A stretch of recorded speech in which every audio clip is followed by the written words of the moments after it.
পশ্চিমবঙ্গের ৪২টি লোকসভা কেন্দ্রের মধ্যে অন্যতম নজর কাড়া কেন্দ্র হাওড়া। পঞ্চম দফায় ভোট রয়েছে এই কেন্দ্রে। এখানে তৃণমূল প্রার্থী করেছে বিধায়ক সাংসদ প্রসূন বন্দ্যোপাধ্যায়কে, বিজেপির বাজি রথীন চক্রবর্তী। অন্যদিকে বামেরা প্রার্থী করেছে সব্যসাচী চট্টোপাধ্যায়কে। ভোট প্রচারে একে অপরকে জোর টক্কর দিচ্ছেন তিন প্রার্থী। মঙ্গলবার মনোনয়নপত্র জমা দিলেন হাওড়া সদর লোকসভা কেন্দ্রের তৃণমূল কংগ্রেসের প্রার্থী প্রসূন বন্দ্যোপাধ্যায়।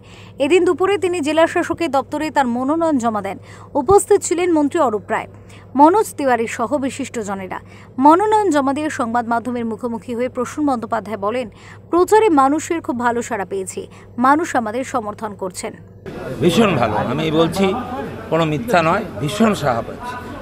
দেড় মাস হয়ে গেল আমাদের মানুষের কাছে পৌঁছাচ্ছি সুন্দর করে, এবং যেটা খুব আনন্দের গর্বের, সবাই কিন্তু আমাদের সমর্থন দিচ্ছে ভীষণ ভালো, কোনো অসুবিধা নেই। আমি দেখেছি যে ওপর থেকে আসছে, পাশ থেকে আসছে, আমরা প্রত্যেকটা জায়গায় যাচ্ছি, এটা একটা আনন্দের ব্যাপার।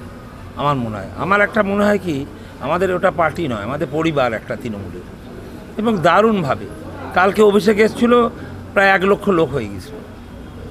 এত মানুষ ভালোবাসছে তৃণমূল, আর তৃণমূল ভাবছে, আর কিচ্ছু নেই। হাওড়া থেকে অনুপ রায় রিপোর্ট, ওঙ্কার বাংলা।